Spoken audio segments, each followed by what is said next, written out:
Assalamualaikum warahmatullahi wabarakatuh. Teman-teman semua, perkenalkan nama saya Taufik MAD. Saya mahasiswa Komunikasi dan Penyiaran Islam Universitas Muhammadiyah Yogyakarta. Pada kesempatan kali ini saya akan membahas tentang menganalisis kepribadian keluarga. Jadi, di dalam materi ini saya akan memakai dua pandangan, yaitu pandangan teori barat dan juga pandangan Quran dalam Islam. Sebelum kita masuk ke bagaimana menganalisis kepribadian keluarga, kita harus mengetahui apa itu keluarga dan apa itu kepribadian. Nah, di dalam membahas kedua topik ini, saya mengambil kutipan dari dua orang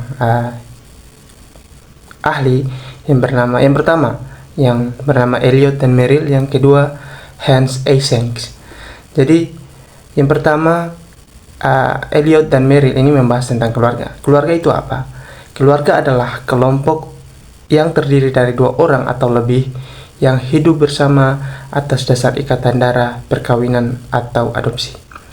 Jadi kesimpulannya yaitu disebutkan bahwa sebagai keluarga maka harus memenuhi 3 syarat, yaitu adanya perkawinan, kelahiran, dan adanya adopsi. Nah, selanjutnya kita akan membahas tentang kepribadian. Jadi yang saya kutip dari Hans Eysenck ini, dia mengatakan bahwa kepribadian adalah jumlah total dari pola perilaku aktual atau potensial yang ditentukan oleh hereditas dan lingkungan. Jadi kepribadian seseorang itu tergantung lingkungannya atau hereditasnya itu, teman-teman. Jadi bagaimana perilaku itu tersebut dibentuk, perilaku atau kepribadian itu diperoleh, itu tergantung lingkungannya. Selanjutnya kita akan membahas tentang faktor-faktor pembentuk kepribadian keluarga. Jadi saya tekankan sekali lagi bahwa ini adalah kepribadian keluarga, bukan kepribadian individu. Jadi kepribadian keluarga itu lebih luas, sedangkan kepribadian individu itu lebih khusus. Jadi kepribadian keluarga itu mempengaruhi kepribadian khusus. Bagaimana dia membentuk kepribadian seseorang. Nah, dalam keluarga pasti ada memiliki kepribadian yang berbeda-beda, dan faktor pembentuk itu pasti akan ada di dalam pembentukan kepribadian keluarga. Nah, kali ini saya akan membahas tentang faktor-faktor pembentuk kepribadian keluarga. Yang pertama, ada nilai dan keyakinan. Yang kedua, ada pola komunikasi. Dan yang ketiga, ada pengasuhan, ada gaya pengasuhan. Dan keempat, ada faktor eksternal. Kita bahas yang pertama. Yang pertama yaitu ada nilai dan keyakinan. Keyakinan suatu keluarga akan mempengaruhi kepribadian anggota-anggotanya. Jadi bagaimana keyakinan yang dia yakini, bagaimana nilai-nilai yang dia anut di dalam keluarga akan mempengaruhi kepribadian anggota keluarga. Yang kedua adalah pola komunikasi, yang kita kenal bahwa ada komunikasi tertutup, ada komunikasi terbuka. Jadi komunikasi tertutup sama halnya seperti komunikasi satu arah. Jadi komunikasi tertutup ini dampaknya itu biasanya kepada anak-anak. Bagaimana anak-anak tidak percaya diri, tidak berani untuk mengungkapkan perasaan, tidak berani untuk mengungkapkan apa yang ingin disampaikan. Jadi komunikasi tertutup ini berdampak negatif terhadap anggota keluarga, terutama anak-anak. Yang kedua yaitu komunikasi terbuka. Jadi komunikasi terbuka ini bagaimana orang tua memberikan kesempatan kepada anak-anaknya untuk menyampaikan pendapatnya, menyampaikan perasaannya, apa yang dia rasakan, dia disilahkan untuk menyampaikan. Jadi ini berdampak positif, juga berdampak jangka panjang, apalagi di umur-umur seperti saya yang sedang kuliah, itu sangat bagus, sangat berdampak positif terhadap kepribadiannya. Yang ketiga yaitu ada gaya pengasuhan. Yang kita kenal bahwa ada pengasuhan otoriter, ada pengasuhan demokratis. Nah, pengasuhan otoriter ini juga berdampak negatif, juga bisa berdampak positif, karena bagaimana tujuan keluarga, terutama orang tua, membimbing seorang anak itu, dia sudah mengetahui bahwa mana yang baik, mana yang buruk, dan itu juga pasti berdampak positif dan juga berdampak negatif. Yang kedua yaitu gaya pengasuhan demokratis, di mana anak-anak tuh didengar pendapatnya oleh orang tua. Orang tua sebelum memutuskan sesuatu meminta pendapat kepada anak-anaknya untuk memutuskan. Jadi anak-anak dilibatkan dalam mengambil keputusan di dalam keluarga, dan itu mempengaruhi kepribadian anggota-anggota keluarga yang lain. Yang keempat yaitu faktor eksternal.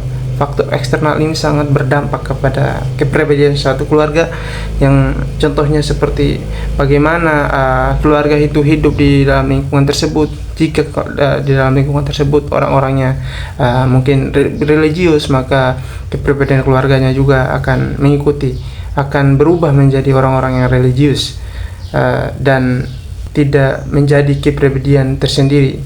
Jadi kepribadian keluarga itu terbentuk dari faktor eksternal atau faktor lingkungan bermasyarakat. Oke, kita masuk ke bagaimana menganalisis kepribadian keluarga. Jadi saya menganalisis kepribadian keluarga, saya mengambil satu teori dari Murray Bowen, yaitu nama teorinya Family System Theory atau sistem keluarga. Dia mengatakan bahwa individu tidak dapat dipahami secara terpisah dari satu sama lain, melainkan sebagai bagian dari keluarga mereka. Karena keluarga adalah unit emosional, keluarga adalah sistem individu yang saling terhubung dan saling bergantung. Tidak ada satupun yang dapat dipahami secara terpisah dari sistem tersebut. Tadi kita sudah membahas tentang faktor-faktor yang mempengaruhi kepribadian keluarga.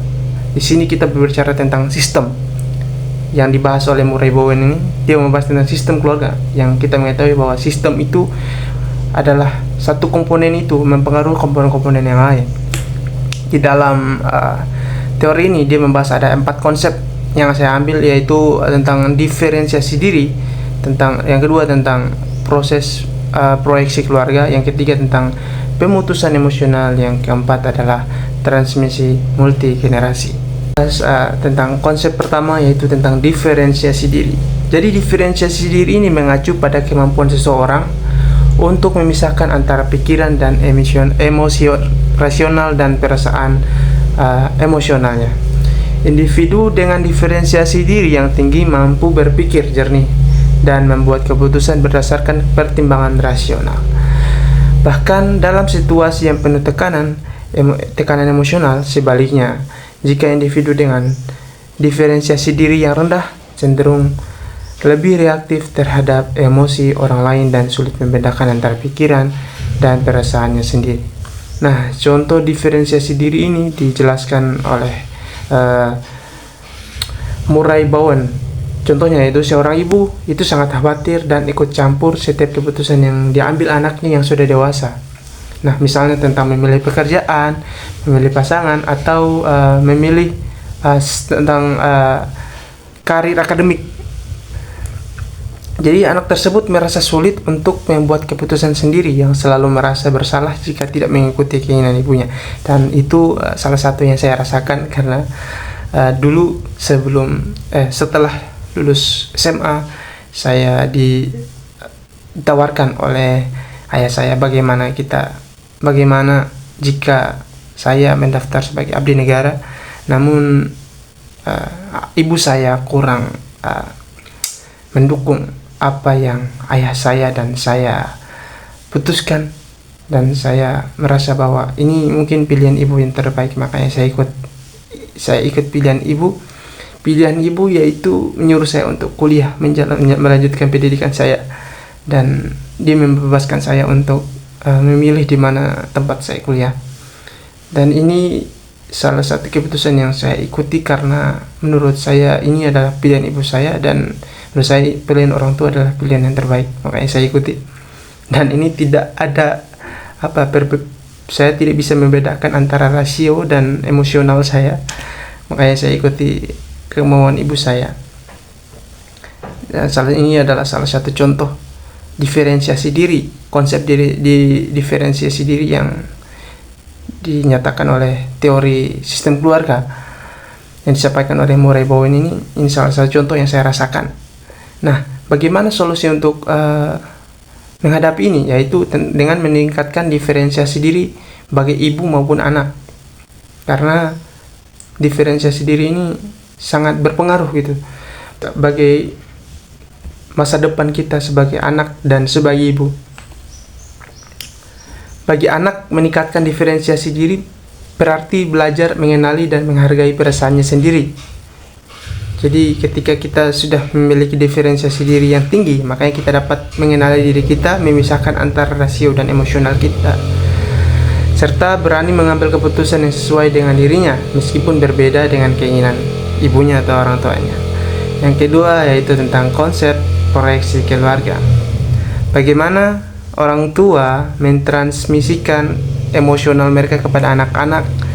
Orang tua yang memiliki tingkat diferensiasi diri yang rendah cenderung memproyeksikan kecemasan dan masalah mereka kepada anak-anak, yang dapat menyebabkan anak-anak mengembangkan masalah emosional atau perilaku. Jadi contohnya begini teman-teman, bagaimana orang tua mengekspresikan emosional mereka dulu ketika mendidik kita, dan setelah kita menikah kita mencontohi bagaimana emosionalnya, apakah ketika berkomunikasi dengan pasangan orang tua kita dengan nada yang tinggi atau dengan marah-marah, maka ketika nanti kita menikah kita akan meniru apa yang dilakukan oleh ayah kita atau orang tua kita. Jadi itu yang namanya transmisi. Jadi itu transmisi yang negatif. Transmisi emosional yang positif yaitu contohnya bagaimana ayah atau orang tua menghadapi masalah dengan sabar, dengan tawakal, dengan menyerahkan diri kepada Allah. Itu dapat bertransmisi kepada kita anak-anak. Bagaimana nanti kita mendidik keluarga kita dengan sabar, dengan tawakal kepada Allah. Itu dapat berdampak kepada anggota-anggota keluarga kita, teman-teman. Jadi sistem keluarga ini dia mempengaruhi satu sama lain. Nah, bagaimana solusinya? Yaitu tentang orang tua perlu menyadari asal-usul tuntutan perfeksionis mereka yang belajar menerima diri. Dengan demikian, mereka dapat mengurangi tekanan yang mereka berikan kepada anak-anak, mendukung perkembangan anak secara lebih sehat. Jadi, solusinya intinya yaitu di sini yaitu sadar diri dari orang tua. Apa yang mereka lakukan akan berdampak kepada anak-anak, dan anak-anak akan melakukan apa yang mereka akan mencontohi apa yang mereka lakukan. Nah, konsep yang ketiga yaitu tentang pemutusan emosional. Pemutusan emosional terjadi ketika seseorang memutuskan hubungan emosional dengan anggota keluarga untuk mengurangi kecemasan dan ketegangan. Hal ini dapat berupa jarak fisik dan emosional atau kombinasi keduanya. Nah, contohnya, supaya gampang kita bahas contoh. Seorang anak laki-laki merasa sangat marah dan kecewa ketika ayahnya yang otoriter dan kasar. Ia memutuskan untuk tidak lagi berkomunikasi dengan ayahnya dan menjauh secara fisik. Menurut saya, orang tua yang otoriter itulah orang tua yang terbaik. Kalau itu perasaan saya sendiri, perasaan pribadi saya. Karena orang tua yang demokratis itu bisa jadi dia mengambil keputusan anak, bisa jadi keputusan anak itu tidak benar gitu.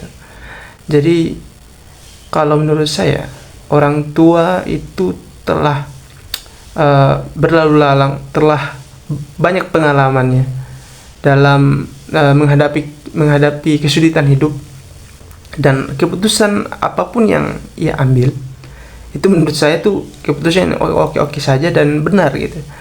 Jadi daripada mengharapkan pendapat kita yang anak ingusan yang baru lahir kemarin, itu menurut saya kayak kurang masuk gitu. Nah, bagaimana contoh solusi orang tua yang memiliki pola asuh otoriter, yaitu dengan alih-alih memutuskan hubungan, anak laki-laki tersebut dapat mencoba untuk memahami dinamika hubungannya dengan ayahnya dan belajar untuk berkomunikasi secara lebih aktif meskipun itu sulit. Nah, Untuk solusi kelanjutannya itu kalau bisa kita memerlukan bantuan dari orang luar. Terus mungkin yang bisa membantu kita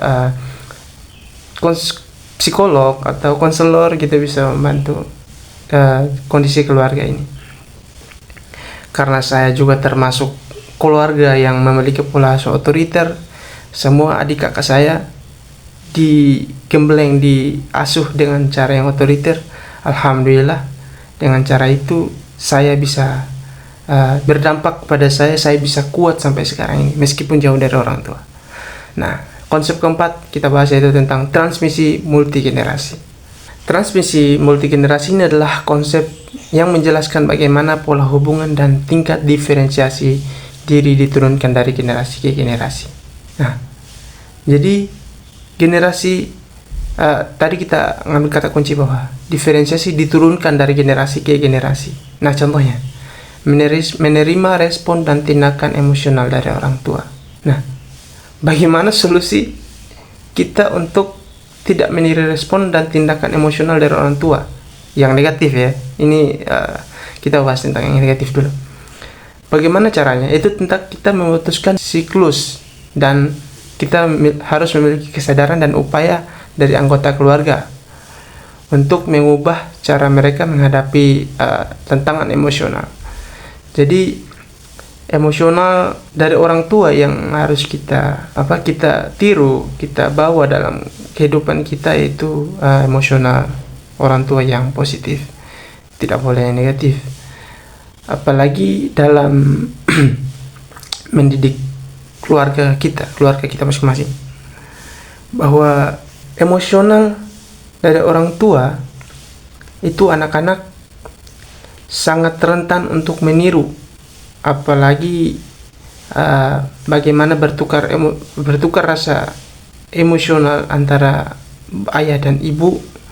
Itu kita sebagai anak, kita bisa amati tindakan emosional kedua orang tua itu, makanya itu akan terbawa sampai nanti masuk ke keluarga kita nanti. Kalau membahas tentang kepribadian keluarga saya, mulai dari ibu saya, ayah saya, dan saudara-saudara saya, kalau mau bilang orang-orangnya otoriter atau keras, ya kita bisa bilang iya. Karena apa? Karena melihat dari latar belakang. Saya berasal dari suku yang orang Indonesia kenal bahwa kita adalah suku yang keras, suku yang tidak memandang siapapun latar belakangnya.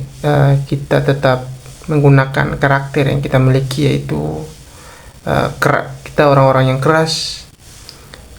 Maka hasil dari pendidikan tersebut, saya dan saudara-saudara saya menjadi orang yang keras. Keras di sini maksudnya yaitu tangguh dalam menjalani segala tantangan. Maksudnya apa yang datang, apa yang pergi, kita tetap kuat. Dan mungkin penilaian orang-orang dari luar, kita tuh orang yang memiliki sikap, memiliki suara, memiliki watak yang keras, tidak memandang siapapun. Itu yang telah melekat di diri kita, makanya itu yang kita pakai dalam kehidupan kita sehari-hari. Nah, selanjutnya yaitu kita membahas tentang kepribadian keluarga di dalam Islam. Nah, di dalam Islam dijelaskan di dalam surat Al-Luqman, yang tidak perlu saya bacakan, nanti teman-teman lihat sendiri. Jadi dalam membahas tentang bagaimana lingkungan keluarga dalam perspektif Al-Quran dianggap sebagai lembaga pendidikan pertama dan paling fundamental dalam pembentukan karakter, keimanan, dan moral seorang anak. Jadi di dalam keluarga itu membentuk kepribadian individu, teman-teman. Jadi bagaimana pola asuh, bagaimana gaya komunikasi di dalam keluarga itu mempengaruhi kepribadian masing-masing anggota. Nah, keluarga harmonis pada umumnya diartikan sebagai keluarga yang anggota-anggotanya saling memahami dan menjalankan hak dan kewajibannya sesuai dengan fungsi dan kedudukan masing-masing, serta berupaya saling memberi kedamaian, kasih sayang, dan berbagai kebahagiaan. Jadi, gaya pola asuh yang dibahas di dalam surah Luqman ayat 12-19 ini tentang bagaimana keluarga yang harmonis, bagaimana masing-masing anggota keluarga itu menjalankan hak dan kewajibannya masing-masing, dan berupaya saling memberi kedamaian, kasih sayang, dan berbagi kebahagiaan. Nah, dalam Quran surah Luqman ini juga diceritakan bagaimana Luqman memberikan nasihat kepada anak-anaknya tentang pentingnya menjaga tauhid, berbuat baik, dan memiliki akhlak yang baik, dan juga berbuat baik kepada kedua orang tua. Ayat-ayat ini mengajarkan bahwa keluarga khususnya orang tua harus memberikan arahan yang tepat dalam membentuk pemahaman agama dan adab pada anak-anak mereka. Jadi kesimpulannya, keluarga adalah unit terkecil dalam sebuah masyarakat yang terbentuk dari hasil perkawinan, hubungan darah, atau adopsi. Menganalisis dan memahami kepribadian keluarganya, kita dapat melihat dari dua sudut pandang, yaitu dengan teori Barat dan perspektif Al-Quran. Teori Barat cenderung menekankan pada aspek psikologi individu dan interaksi antar anggota keluarga, sementara itu perspektif Islam atau perspektif Al-Quran menekankan pada nilai-nilai agama, moral, dan spiritual sebagai landasan pembentuk keluarga yang harmonis. Jadi mungkin itu saja yang dapat saya sampaikan, kurang lebih mohon maaf. Wassalamualaikum warahmatullahi wabarakatuh.